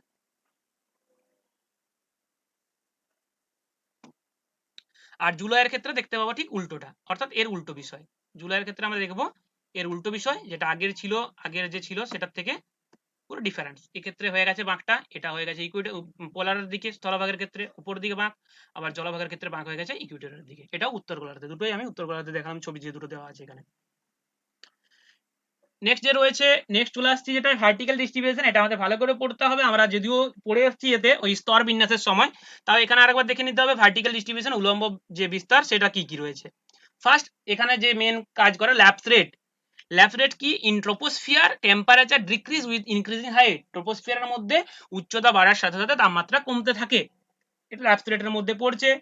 যেটার পরিমাণ থাকে নর্মাল ল্যাপস রেট 6.5 বা 6.4 ডিগ্রি পার 1000 মিটার, বা 1 কিমির জন্য 6.4 বা 6.5। যেখানে যে অ্যান্সার অপশন থাকবে সেই অপশন অনুযায়ী আমরা অ্যান্সার নেব, দুটোই ঠিক, কোনোটাই ভুল নয়। 6.5ও রয়েছে, 6.4ও রয়েছে। এরপর এই ল্যাপস রেটের তিনটে ভাগ আমরা দেখে নেব, তিনটে পার্ট দেখে নেব। একটা হচ্ছে positive lapse rate. Positive lapse rate কখন বলবো? যখন টেম্পারেচারটা ডিক্রিজ করবে, এলিভেশন বাড়লে, অর্থাৎ উচ্চতা বাড়বে, তাপমাত্রা কমবে, ঠিক আছে, নর্মাল বিষয় positive lapse rate. Zero lapse rate কি? জিরো ল্যাপস রেট যখন উচ্চতা বাড়ছে কিন্তু তাপমাত্রা কনস্ট্যান্ট আছে, তাপমাত্রা কোনো পরিবর্তন নেই, সেটাকেও আমরা একটা ল্যাপস রেট বলবো, সেটাকে বলবো জিরো ল্যাপস রেট। যে ক্ষেত্রে উচ্চতা বাড়ছে, তাপমাত্রা কোনো পরিবর্তন নেই, কনস্ট্যান্ট আছে, সেক্ষেত্রে সেটাকে আমরা বলবো জিরো ল্যাপস রেট। নেক্সট রয়েছে negative lapse rate. Negative lapse rate যখন হয় টেম্পারেচার ইনক্রিজ উইথ এলিভেশন, যখন উচ্চতা বাড়ার সাথে তাপমাত্রা বাড়বে, সেটা হচ্ছে নেগেটিভ ল্যাপস রেট, যেটা আমরা ইনভার্স অফ টেম্পারেচার বলি। ইনভার্স অফ টেম্পারেচার পুরোপুরি রয়েছে ডিটেলসে ব্যাখ্যা, জাস্ট এখানে আমরা দেখে রাখবো যে positive lapse rate, zero lapse rate আর নেগেটিভ ল্যাপস রেট তিনটে। এরপর যেটা রয়েছে factors behind the normal lapse rate. এই নরমাল ল্যাপস রেটের কি কি ফ্যাক্টর কাজ করে, কোন কোন কারণগুলোর জন্য ল্যাপস রেট হতে পারে বা হয়। প্রথম যে কারণ, heat is the transferred from the earth surface to troposphere through conduction, convection and radiation. কারণ পৃথিবীতে সরাসরি বায়ুমণ্ডল সরাসরি তাপমাত্রা গ্রহণ করতে পারে না। প্রথমে এসে পৃথিবীকে উত্তপ্ত করে, পৃথিবীর ভূপৃষ্ঠ উত্তপ্ত হয়, পৃথিবীর ভূপৃষ্ঠ উত্তপ্ত হওয়ার পর পৃথিবীর ভূপৃষ্ঠ থেকে কন্ডাকশন, কনভেকশন এবং রেডিয়েশনের মাধ্যমে তাপমাত্রা আস্তে আস্তে বায়ুমণ্ডলে ছড়িয়ে পড়ে। ফলে নিচের স্তর বেশি উষ্ণ থাকে, আস্তে আস্তে উপরের স্তরে তাপমাত্রা কমতে থাকে। যে কারণে আমরা ট্রোপোস্ফিয়ারের মধ্যে দেখি যত উচ্চতা বাড়ে তাপমাত্রা আস্তে আস্তে কমতে থাকে। দ্বিতীয় কারণ কোনটা? Quantity of dust particles and cloud water vapour. এটা কিভাবে প্রভাব ফেলে? বায়ুমণ্ডলের নিচের স্তরে ডাস্ট পার্টিকেল, ধূলিকণা, মেঘ, ওয়াটার ভেপার এগুলো বেশি থাকে নিচের স্তরটাতে, উপরের স্তরে তুলনামূলক কম থাকে। এর ফলে প্রভাব কি পড়ে? যত ডাস্ট পার্টিকেল থাকবে, যত ওয়াটার ভেপার থাকবে, তারা বেশি পরিমাণ তাপমাত্রাকে অ্যাবজর্ব করবে, তত পরিমাণ তাপমাত্রাকে শোষণ করে রাখবে। যত বেশি তাপমাত্রা শোষণ করে রাখবে, সেখানকার তাপমাত্রা তত বেশি হবে। উপরের লেয়ারে, আপার লেয়ারে দেখা যাচ্ছে সেখানে তাপমাত্রা, এই সমস্ত পার্টিকেলস গুলো কম আছে, কম পরিমাণ তাপমাত্রা শোষিত হবে, তাপমাত্রা স্বাভাবিকভাবে সেখানে একটু কম হবে। আর কি কারণ হতে পারে? Air pressure and density of air. Air pressure এবং ডেনসিটি অফ এয়ার, এটা একটা কারণ, যেটা হচ্ছে নিচের স্তরে তাপমাত্রার মধ্যে ডেনসিটি অনেক বেশি থাকে এবং প্রেসারও বেশি থাকে, ফলে তাপমাত্রা অনেকটা চাপা হয়ে থাকে, অনেকটা জড়ো হয়ে কম স্থানের মধ্যে থাকে। যখন উপরের স্তরে চলে যায়, ডেনসিটি হালকা হয়ে যাচ্ছে, কারণ প্রেসার কমে যাচ্ছে, তাপমাত্রা অনেক, বাতাস অনেকটা জায়গায় ছড়িয়ে পড়ছে, অনেক জায়গায় ছড়িয়ে যাওয়ার ফলে তাপমাত্রা সেখানে কম হয়ে যাচ্ছে স্বাভাবিকভাবে। এগুলো হচ্ছে factors behind the normal lapse rate. Next রয়েছে, এই জায়গাটা আমাদের বুঝতে হবে, এডিয়াবেটিক ল্যাপস রেট কি। আমরা পড়ে এসেছি, বাংলা বইতে পড়ে এসেছি, কিন্তু হয়তো ঠিকঠাক হয়তো কনসেপ্ট আমাদের মাথায় ঢোকেনি। এডিয়াবেটিক ল্যাপস রেট কি? এআরআর কি? কেউ বলতে পারবেন এডিয়াবেটিক ল্যাপস রেট কি?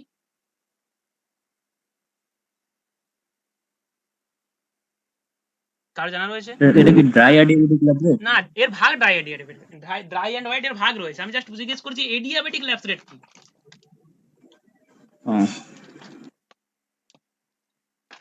জানি যে স্যার উচ্চতা বাড়লে উষ্ণতা কমতে থাকে, কিন্তু এক্ষেত্রে হচ্ছে উচ্চতা যত বাড়বে তা মানে এটা প্রসারিত হবে এবং উষ্ণতাটা কমবে। প্রথমে এটা অনেকটা হ্যাঁ, বটে, এটাই। কিন্তু আমি বলে দিই ডিটেইলস ব্যাখ্যাটা। এডিয়াবেটিক ল্যাপস রেট মানে এখানে তাপমাত্রা আদান প্রদানের কোনো ক্যাসেট নেই, মানে তাপমাত্রা নেবেও না কারো কাছ থেকে, তাপমাত্রা কাউকে দেবেও না। আগেটা যেমন তাপমাত্রা বিকিরিত হচ্ছিল, নিচের স্তর থেকে আস্তে আস্তে তাপমাত্রা আসছিল, এরকম ব্যাপার ছিল। কিন্তু এই ক্ষেত্রে এডিয়াবেটিক ল্যাপস রেটের অর্থ হচ্ছে এখানে তাপমাত্রা অন্য কোনো জায়গা থেকে আসবে না, নিজে তাপমাত্রা কাউকে দেবে না, কিন্তু তাও তাপমাত্রা কমবে। কিভাবে কমবে দেখে নেওয়া যাক, বলে দিচ্ছি ডিটেইলস, ছবি আমি দেখে বলে দিচ্ছি।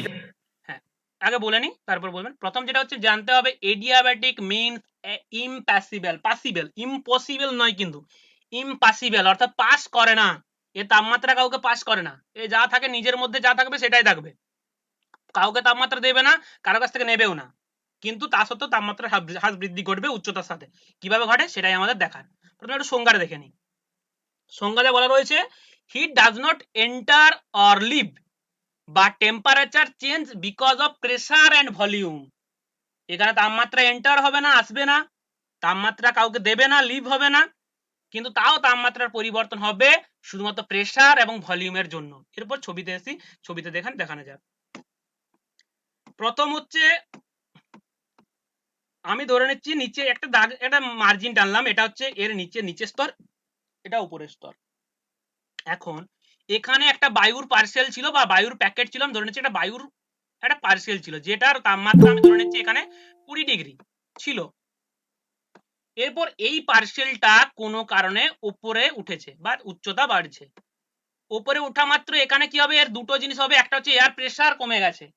এয়ার প্রেসার কমে যাওয়া মানে এর ভলিউম আস্তে আস্তে কি হবে, এর থেকে যা ছিল তার থেকে এর ভলিউম অনেক বেড়ে যাবে, অনেক বেশি জায়গা জুড়ে ছড়িয়ে পড়বে। এখন এই 20 ডিগ্রি তাপমাত্রাই তো এতটা জায়গা জুড়ে ছড়াবে, নিশ্চয়ই তাপমাত্রা সমস্ত জায়গাতে কমে যাবে। তাহলে এক্ষেত্রে তাপমাত্রা পরিবর্তন করার ক্ষেত্রে না বাইরের থেকে কেউ ইনফ্লুয়েন্স করেছে, কেউ তাপ দিয়েছে, কোনো প্রকার লেটেন্ট হিট বা কোনো প্রকার লিন তাপ কোনো কিছু কাজ করেনি, শুধুমাত্র জাস্ট এতে কাজ করেছে প্রেসার এন্ড ভলিউম। এটাকেই বলা হবে এডিয়াবাটিক ল্যাপস রেট। আশা করি বোঝা গেছে। এডিয়াবেটিক ল্যাপস রেট কি? এডিয়াবেটিক ল্যাপস রেট শুধুমাত্র রিলেটেড প্রেসার এন্ড ভলিউমের সাথে, এর সাথে ল্যাটেন্ট হিট কোনো কাজ করে না। স্যার আরেকবার বলুন না। আর বলে দিই, ধরুন নিম্ন বায়ুমণ্ডল রয়েছে, একটা এয়ার প্যাকেট রয়েছে, এয়ার প্যাকেট বা এয়ার পার্সেল বলতে একটা ধরে নিচ্ছি একটা বায়ুপুঞ্জ রয়েছে, সব সহজ কথায় ছোট্ট একটা বায়ুপুঞ্জ রয়েছে, যে বায়ুপুঞ্জটা নিচের স্তরে রয়েছে, অনেক চাপা হয়ে রয়েছে, অনেক প্রেসারে রয়েছে, যার আয়তনটা এইটুকু ছিল, যার উষ্ণতা ছিল 20 ডিগ্রি সেন্টিগ্রেড। এরপর এই বায়ু স্তরটা কোনো কারণে আপওয়ার্ড হয়েছে, উপরের দিকে উঠেছে, যে কোনো কারণে হতে পারে, টার্বুলেন্সের কারণে হতে পারে, যে কোনো কারণে হতে উপরের দিকে উঠেছে। উপরের দিকে যেই উঠেছে এর কি হবে, এর মধ্যে থেকে প্রেসারটা রিলিজ হয়ে গেছে, প্রেসার অর্থাৎ বায়ুর চাপ কমে গেছে। বায়ুর চাপ যখনই কমে যাবে তখনই সেই বায়ুর পার্সেলটা আস্তে আস্তে প্রসারিত হবে, ছড়িয়ে পড়বে অনেক বেশি জায়গা জুড়ে, চাপ কমে গেছে অনেক বেশি ছড়িয়ে পড়বে, ফলে ভলিউমটা বেড়ে যাবে। এখন এই বায়ু পার্সেলটার তাপমাত্রা ছিল 20 ডিগ্রি, এই 20 ডিগ্রি তাপমাত্রা ছিল এইটুকু জায়গার, এইটুকু অংশটার তাপমাত্রা ছিল 20 ডিগ্রি। এখন এই পুরো অংশটার তাপমাত্রা হয়েছে 20 ডিগ্রি, এই 20 ডিগ্রি তাপমাত্রা পুরো অংশটাই ছড়িয়ে যাবে। তাহলে কি এই পুরো অংশটার তাপমাত্রা কমবে না কমবে না এর থেকে, নিচের অংশের থেকে?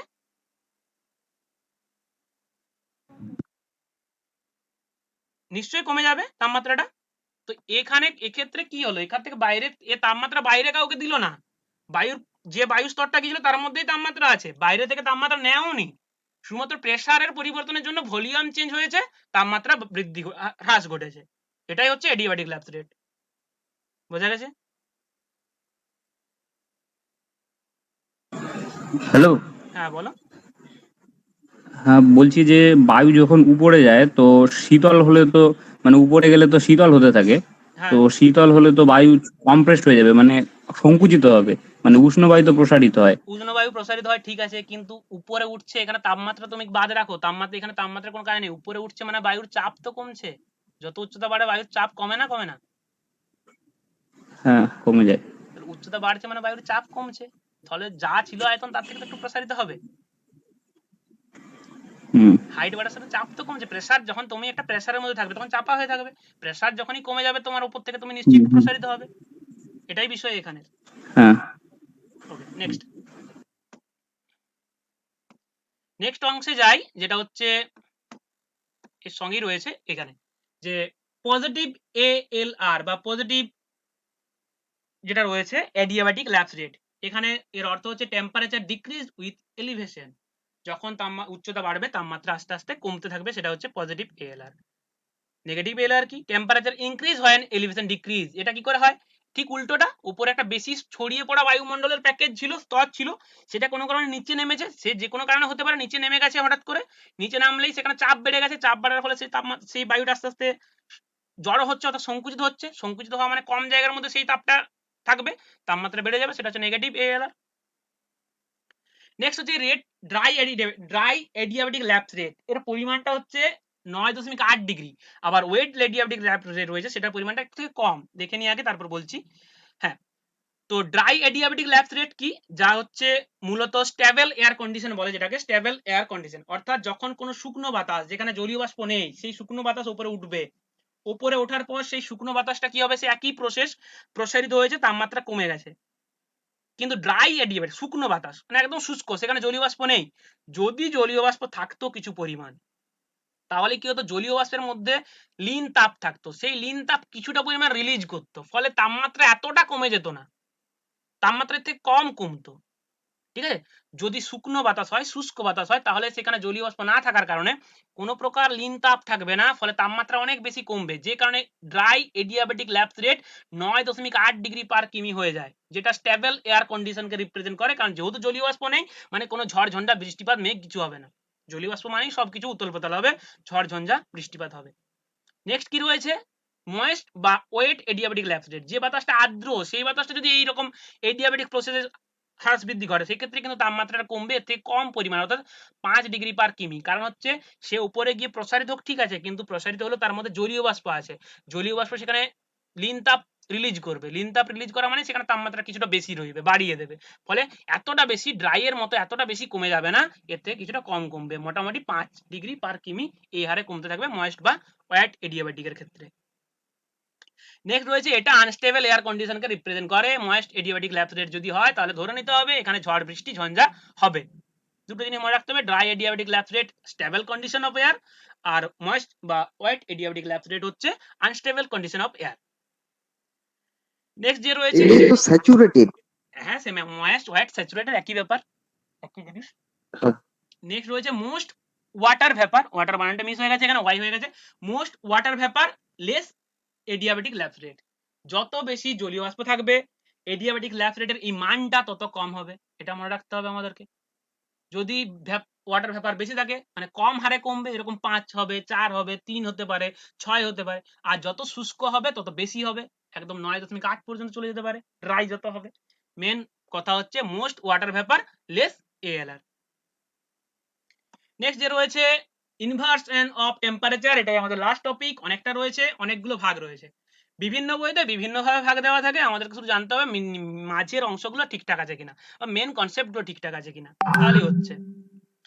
আচ্ছা, প্রথম দেখে নিই আগে, তো প্রথমে টাইপস গুলো একটু দেখে নিই, টাইপস গুলো কি কি রয়েছে, আমরা মেল টাইপস গুলোকে দেখবো। একটা হচ্ছে নন অ্যাডভেকশনাল বা স্ট্যাটিক বা স্ট্যাটিক টেম্পারেচার ইনভার্সন, এটাকে আরো অনেক নামে ডাকা হয়। কি কি নামে ডাকা হয়, কখনো কখনো বলা হয় গ্রাউন্ড বা সারফেস, কখনো বলা হয় রেডিয়েশন ইনভার্সন, এরকমও বলা হয়, এর নাম বিভিন্ন বইতে বিভিন্ন রয়েছে।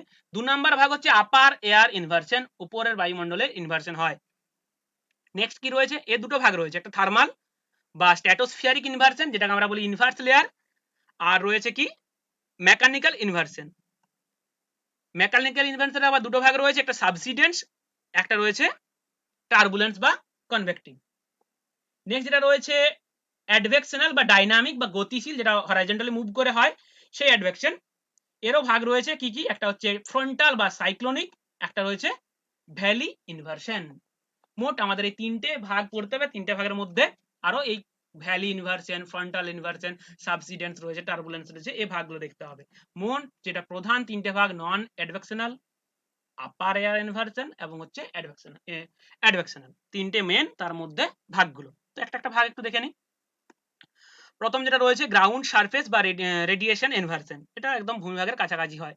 তো এক্ষেত্রে কি হয়, কি কারণে হয়, মাটির কাছাকাছি বা ভূমিভাগের কাছাকাছি কিভাবে ইনভার্সন হয়। প্রথম যে কারণটা সব থেকে বেশি কাজ করে সেটা হচ্ছে শর্ট ডে এবং লং কোল্ড নাইট, দিনের বেলাটা, দিনের দৈর্ঘ্যটা ছোট, রাতের দৈর্ঘ্যটা অনেক বড়, কোল্ড নাইটে হয়, অর্থাৎ দিনের বেলা যে পরিমাণ সূর্যরশ্মি এসেছিল রাত্রের বেলা তার থেকে বেশি পরিমাণ রেডিয়েট হয়ে যাচ্ছে, ভূমিভাগের অংশটা শীতল হয়ে যাচ্ছে, উপরের স্তরটা তখন ততটা পরিমাণ শীতল হতে পারছে না, ফলে গ্রাউন্ড বা সারফেস রেডিয়েশন ইনভার্সন সৃষ্টি হয়ে যায়।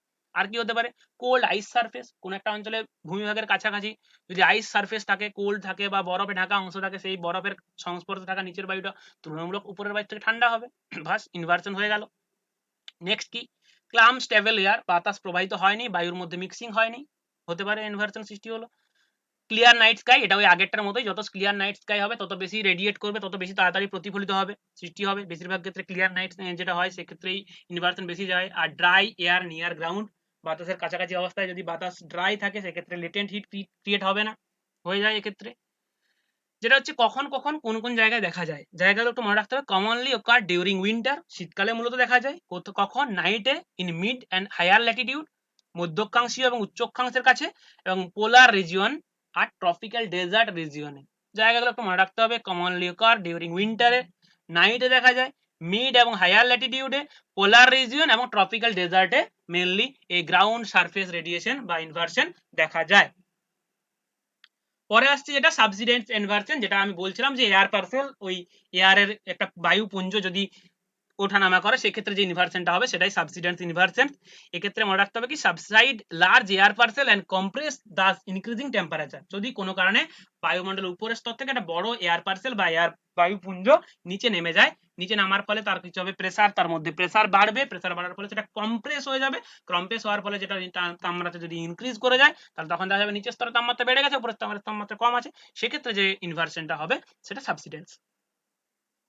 এক্ষেত্রে কি হয় এটা মনে রাখতে হবে, অ্যান্টি সাইক্লোনিক কন্ডিশন সৃষ্টি হয়। অ্যান্টি সাইক্লোনিক কন্ডিশন, যখন অ্যান্টি সাইক্লোনিক কন্ডিশন হবে তখনই এইটা সৃষ্টি হবে। কারণ হচ্ছে আমরা জানি যে অ্যান্টি সাইক্লোনিক কন্ডিশনে হলে বায়ু যেটা হয় ঊর্ধ্বমুখী হয় না, সেটা অধোমুখী হয়। আমরা জানি তোমার হচ্ছে যে সাইক্লোনিক কন্ডিশনে বায়ু নিম্নমুখী হয়ে ঊর্ধ্বমুখী হয়, কিন্তু অ্যান্টি সাইক্লোনিক কন্ডিশনে বায়ু নিম্নমুখী হয়। তো এটা হচ্ছে অ্যান্টি সাইক্লোনিক কন্ডিশনকে রিপ্রেজেন্ট করবে, যেটা হচ্ছে সাবসিডেন্স ইনভার্সন।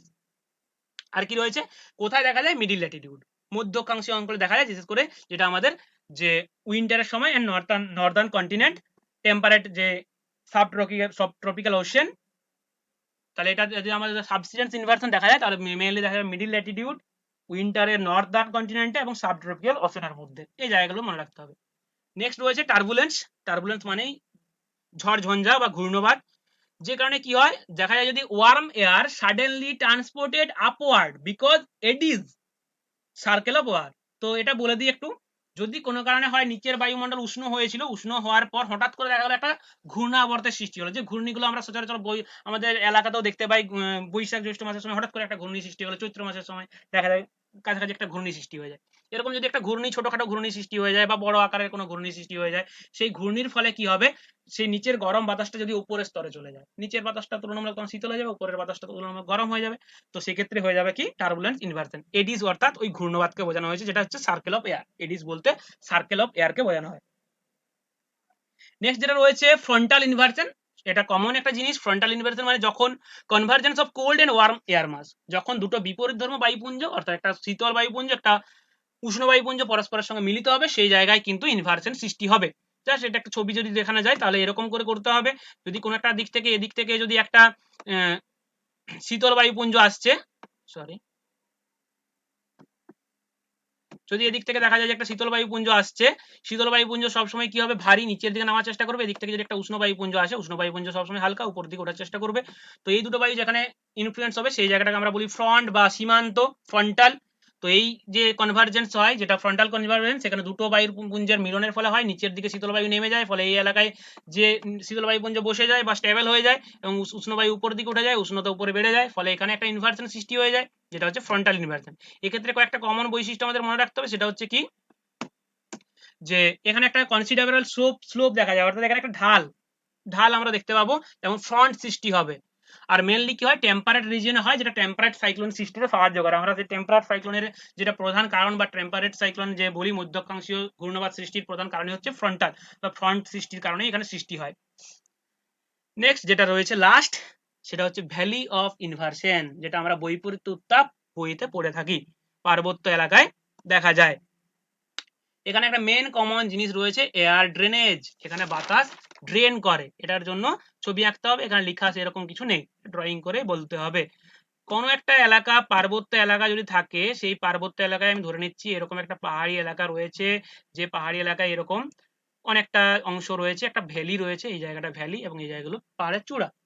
তো এখন এই জায়গায় তাপমাত্রা দ্রুত, যেহেতু এই অংশটা উপরের অংশ রয়েছে শিলাখণ্ড দ্বারা গঠিত, অনেক দ্রুত কি হয়েছে, এই তাপমাত্রা বিকিরণ করে দিয়েছে, এই জায়গা তুলনামূলক শীতল হয়ে গেছে। যখন এই পাহাড়ের এই অংশ শীতল হয়ে গেছে তুলনামূলক ভাবে, তখন এর কাছে কাছে লেগে থাকা যে বায়ুমণ্ডল, এই বায়ুমণ্ডলটাও আস্তে আস্তে শীতল হয়ে যাবে। শীতল হয়ে যাওয়া মানেই সেই বায়ুমণ্ডল আস্তে আস্তে ভারী হয়ে যাবে, শীতল বায়ু মানেই ভারী বায়ু। তখন সে কি করবে, বায়ুর যে ভারী বায়ু সে আর উপরে না থাকতে পেরে অভিকর্ষজ শক্তির প্রভাবে এই পাহাড়ের ঢাল বরাবর আস্তে আস্তে ধীরে ধীরে নিচে নামতে থাকবে এবং নিচে এসে এখানে স্টেবল হয়ে যাবে। ও বিপরীত ক্রমে এইখানের বাতাস তখনও সেই পরিমাণ শীতল হতে পারেনি, এইখানের বাতাস কি হবে, সরাসরি উপরের দিকে উঠতে থাকবে। এখানের বাতাস সরাসরি উপর দিকে উঠতে থাকবে, উপরের পাহাড়ি ঢালের বাতাস, শীতল বাতাস ধীরে ধীরে নিচের দিকে ঢাল বেয়ে নামতে থাকবে নিচের দিকে।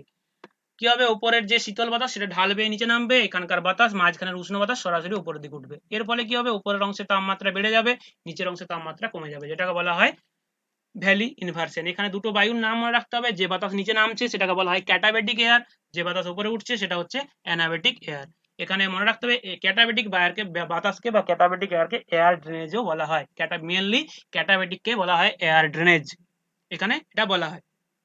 তো পরিষ্কার মেঘমুক্ত আকাশে পার্বত্য অঞ্চলে, পাহাড়ি অঞ্চলের, উপত্যকা অঞ্চলে এটা লক্ষ্য করা যাবে। এরপর যেটা রয়েছে লাস্টের দিকে, যে এই ইফেক্টস অফ টেম্পারেচার ইনভার্সন, তাপমাত্রার যে এরকম পরিবর্তন হচ্ছে, তাপমাত্রার যে বৈপরীত্য দেখা যাচ্ছে, এর ফলে আমাদের কি প্রভাব ফেলে, আমাদের উপর কি কি এফেক্ট আসতে পারে, বা পৃথিবীতে কি কি এফেক্ট তৈরি হতে পারে। প্রথম যেটা হতে পারে ফগ ফরমেশন, বায়ুমণ্ডলের মধ্যে কুয়াশা সৃষ্টি হতে পারে। কুয়াশা মানে সেখানে ধোঁয়াশা সৃষ্টি হতে পারে, ধোঁয়াশা কুয়াশা সব জায়গায় কিছু একটা সৃষ্টি, যে এগুলো সৃষ্টি হতে পারে। লেস ভিজিবিলিটি, যখনই কুয়াশা হবে, ধোঁয়াশা হবে, সেখানে ভিজিবিলিটি অনেক আমাদের কম হয়ে যাবে, দৃশ্যমানতা কমে যাবে। নেক্সট কি হতে পারে, হেলথ হ্যাজার্ড হতে পারে, যেহেতু স্মগ সৃষ্টি হয়ে যায়, স্মোক প্লাস ফগ একসাথে মিলে, যেটা আমাদের শরীরের পক্ষে ক্ষতিকর, হেলথ হ্যাজার্ড হতে পারে। আর কি বলে, ড্রাই কন্ডিশন সৃষ্টি হবে, নিচের স্তরে শীতল বাতাস থাকলে, শীতল বাতাস কি হবে, সে জলীয় বাষ্প গ্রহণ করতে থাকবে, শীতল বাতাস থাকবে, শুষ্ক প্রকৃতির হবে, সেখানে ড্রাই কন্ডিশন সৃষ্টি করবে। নেক্সট রয়েছে ফ্রস্ট সৃষ্টি হতে পারে, নিচের অংশে যে পরিমাণ যদি কোনো কারণে শীতল বাতাসের মধ্যে জলীয় বাষ্প থেকে যায়, সেই জলীয় বাষ্পটা ঘনীভূত হবে এবং ফ্রস্ট বিন্দু বিন্দু রূপে জমা হতে থাকবে, এটা সৃষ্টি হতে পারে। তো এই ছিল মোটামুটি আমাদের যে এফেক্টস গুলো ইনভার্স অফ টেম্পারেচারের এইখান পর্যন্ত। এরপর যে পার্টগুলো